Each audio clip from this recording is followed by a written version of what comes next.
Oceania. Nah, saya nggak bisa masuk ke video detailnya dari yang dipublish oleh Timnas Garuda Tim ini karena udah keburu dihapus, Bang. Oh, udah dihapus. Terima kasih ya, Bang ya. Ya. Terima kasih teman-teman dari Timnas Garuda Tim, Anda keren. Cuman terlepas dari itu perlu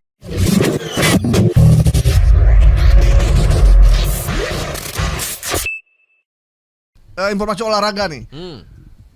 Ini kemarin ada penghargaan AFC. Ada pemain terbaik, pelatih terbaik, tim favorit, tim lokal terbaik, pembinaan terbaik, bahkan negara seperti Vietnam, Malaysia, Thailand, benar. Semua dapat. Bahkan negara yang nggak banyak berperan seperti Filipina dan Laos saja dapat penghargaan. Sementara Indonesia udah lolos ke Piala Asia, U17-nya lolos, U23 lolos, tim senior lolos, bahkan maju ke rencananya Piala Dunia. Itu tidak dapat penghargaan satupun. Ranking FIFA-nya padahal naik signifikan, kan? Naik signifikan gitu. Kenapa Nah itu kenapa tuh? Kayaknya AFC sentimen nih karena diserbu manajemen Indonesia kan, AFC Mafia nih dalam kasus kemarin lawan Bahrain. Nah, kemudian beredarlah informasi PSSI memutuskan keluar dari AFC. Ya. Kalau keluar dari AFC berarti pindah ke tempat lain, asosiasi lain. Seperti ada beberapa negara yang memang keluar dari AFC, dia memilih zonanya Oceania ini memang ada nih yang kayak gitu. Nah, ini beredar di mana nih informasi bahwa Indonesia keluar dari AFC? Ya, kalau saya ini ini beredar di YouTube. Kemudian tadi saya akses udah nggak ada.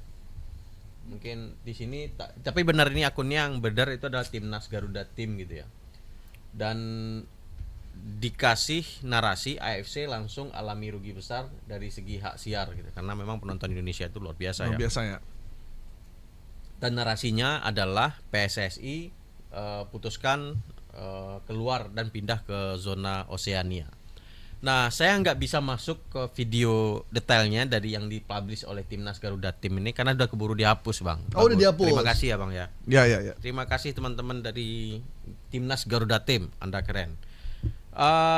Cuman terlepas dari itu perlu kita ketahui bahwasannya informasi terkait olahraga, terutama sepak bola ini, terutama ketika heroisme PSSI belakangan ini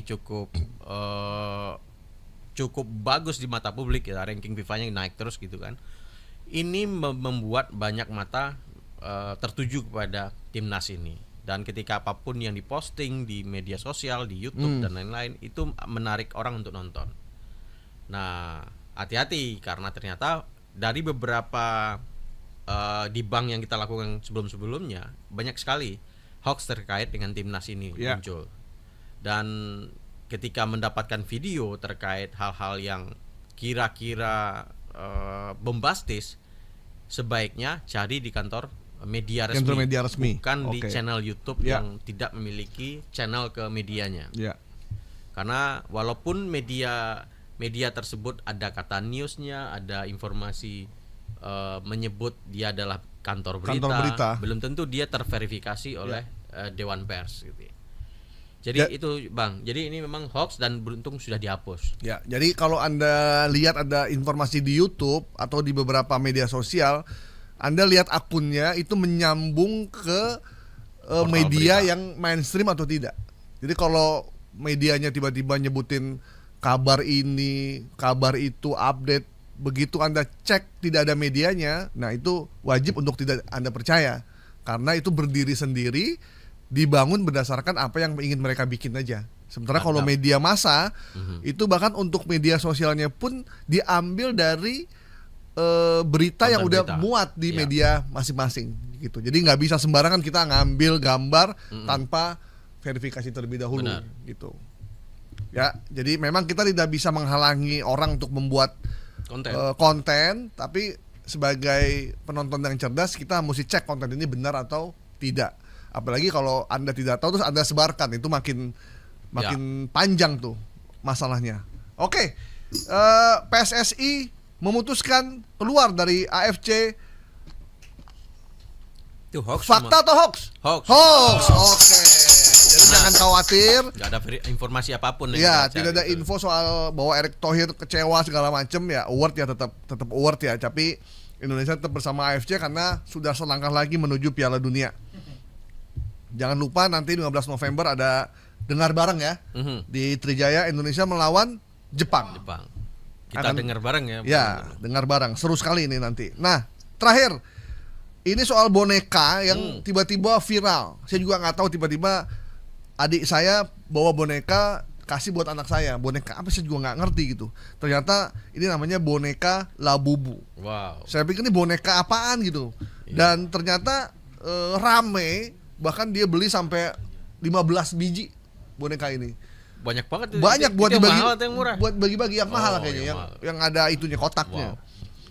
Nah, kemudian ada berita, ada informasi Labubu adalah boneka iblis. Ya. Setahu saya boneka iblis tuh Chucky ya. Ada Chucky tuh kan, terus ada beberapa lagi. Nah ini Kalau di Indonesia banyak tuh boneka kecil. iya boneka kecil atau boneka, bukan boneka tuh yang buat tusuk-tusuk tuh apa? Iya. Guna-guna ya. Iya, hitam-hitam. Iya. Kenapa Labubu nih tiba-tiba diklaim sebagai boneka iblis ya? Ya, kalau yang disebutin boneka Labubu iblis itu yang ada kode 666-nya. Ini enggak ada ya. Jadi warnanya merah emang. Oh, merah. Merah, bukan yang ini. Tapi kita coba belakang dulu. Pencipta karakter Labubu itu memang ada, namanya Kasing Lung. Dia Orang Cina ya? Hong Kong. Nah, lahir 1972, kemudian hijrah ke Belanda. Nah, dari Belanda itu dia ternyata banyak mendapatkan soal mitologi di Hong Kong, di Cina, kemudian mitologi di Eropa.